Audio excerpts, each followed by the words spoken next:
Hello, and welcome to the Broke PhD podcast. I'm your host, Dr. G.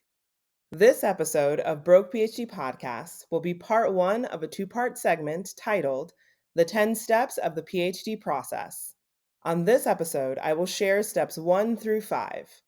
I want to preface by saying I'm sharing about my own experience as an individual who has gone through a special education PhD program. So please keep in mind that the requirements for the educational program that you may be currently in or that you may be interested in participating in the near future may either be more similar or may differ from what I share in this segment. Nonetheless, I hope that the insight that I share can still aid you as you navigate along your own educational journey. For steps 1 through 5, I like to think of them as collectively being a part of the before dissertation era, as each of these steps are actions that occur before doing dissertation related or dissertation specific things. With that all said, the first step of the dissertation process is to apply and to be accepted into your respective PhD or doctoral program.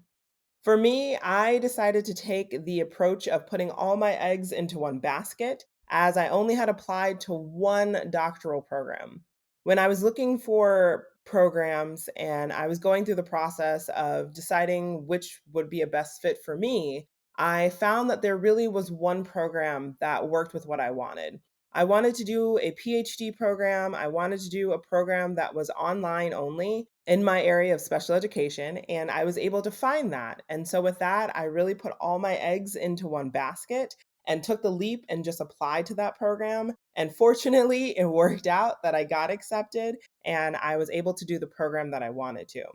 In hindsight, I probably would not recommend this for anybody to do that approach. I would definitely try to put your eggs into multiple baskets if possible to really open your opportunities and widen your search to try to find multiple programs that you can apply for just to be on the safe side. Again, it's better safe than to be sorry. But if there is only one program that piques your interest and that fits what you are looking for in a doctoral or PhD program, then I say go for it. Put all your eggs into that one basket and see what happens because you never know. I didn't know what was going to happen. I had to take a GRE for my process. And in transparency, my writing score was not the greatest. And so I was worried that that would be something that would hinder me from getting accepted. But I was fortunate enough that my program didn't weight as much emphasis on the GRE scores. And some other programs tend to do the same, where the GRE scores may not matter and they're trying to look at the holistic applicant. And so that's something to consider too, is that even if your scores aren't where you would like them to be or up to par in your eyes, still try because you never know what can happen. I've definitely heard and read stories from other individuals that they didn't have the set benchmarks that they thought they would need to get into their program, but they were still able to get in and are doing successful in their program currently or have finished their program. So again, if you don't have those scores that you may have desired or that you may have been seeking, sometimes programs are fully looking for the holistic applicant and not just focused on those scores themselves. But on the flip side, there are some programs that do focus on scores. And so that's something to consider, but you never know if you don't try. So I highly encourage you just to give it a shot and see what happens. Step 2 of the PhD process is to complete the required coursework. Typically, programs will outline the coursework or the classes that an individual needs to complete throughout their program. And depending on how many credits you have to take and how many classes you have to take, can also impact how long your program will last or the length of time that it will take you to complete your program. Step 3 of the PhD process is to complete any additional requirements outside of the required coursework. For my program, we were required to complete what we called matrix projects. And these were projects that we had proposed earlier on in our program that would comprise the items that we would talk about during our oral examination. And these projects included and could be comprised of externships that we were a part of, presentations we were a part of, any pilot studies that we might have wanted to conduct before we kind of focused on our dissertation research, or any manuscripts that we were a part of, any collaborative manuscripts that we were a part of. And for our matrix projects, they fell under certain categories to kind of help us develop skills within the categories that were outlined for our specific program. But for you listeners out there, please keep in mind that these additional requirements will vary dependent on your respective program. For some of you, you might have to complete a certain amount of hours in order to meet a certain licensure that you'll get at the end of your program. For others, you might have to participate in internships or externships. For some of you, you may have to conduct a certain amount of research studies or be a part of a certain amount of presentations or conference experiences for your respective program.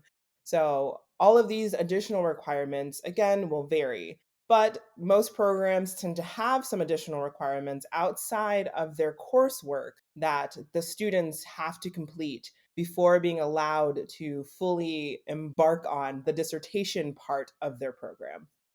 For the next two steps, I will say that they can happen simultaneously, or they might happen in reverse order from what I'm sharing in this segment. Again, I'm going from my own experience, and this is the order that I took them in. But I did want to preface that so that you listeners out there had the insight and awareness that sometimes the oral and written examination are taken together, or they might be taken in a different order from what I'm sharing in this episode. Step 4 is to pass a written examination, and step 5 is to pass an oral examination. For my written examination, I was required to write a manuscript that was rooted in theory.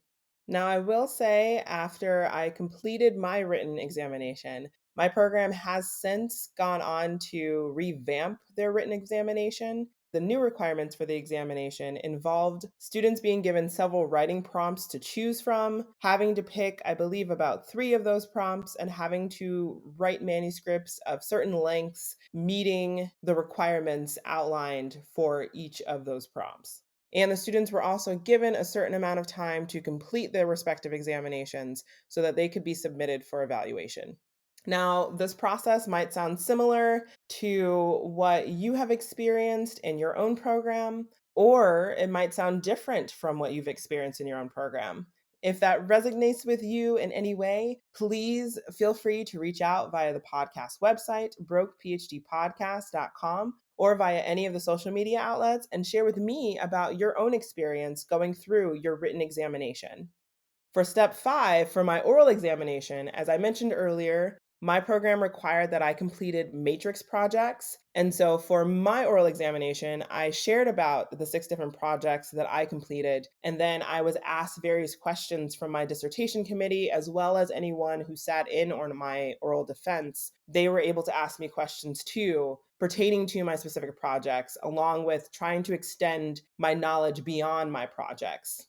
As I've mentioned before, this process might look different for others. And if that again resonates with you, please feel free to share about your experience via the podcast website, brokephdpodcast.com, or via any of the social media outlets. And I would love to hear about your experience going through your written examination or your oral examination. So, in summaries, these before dissertation era steps, steps 1 through 5, had included step 1 to apply and to be accepted into your respective PhD or doctoral program. Step 2, completing required coursework. Step 3, completing additional requirements outside of coursework. Step 4, passing a written examination. And step 5, passing an oral examination. After hearing these first 5 steps of the PhD process, I ask you, the listener, to please pause and reflect about your own experience. Do any of the steps resonate with what you have gone through, or are they completely different from what you've went through? I ask you to please share with me about your own experience via the podcast website, brokephdpodcast.com, or via any of the social media outlets. I ask you to please tune in to episode 8, where I share the last 5 steps of the 10 steps of the PhD process. Again, I share about my experiences with the hope that even one listener can feel less alone. Embarking on any type of educational journey is not an easy feat. So I call on you, the listener, to share this podcast with your colleagues and to engage in conversation with your peers so that you can all navigate this journey collectively rather than feeling like you are braving storms on your own. Well, that concludes this episode, but I am so excited to have you on this journey with me. So please hit that subscribe button or that follow button and check out the website brokephdpodcast.com to continue to follow along. Thank you for listening, and no matter where you are in your own journey, remember, you got this. Again, I'm your host, Dr. G, and I hope you have a wonderful day.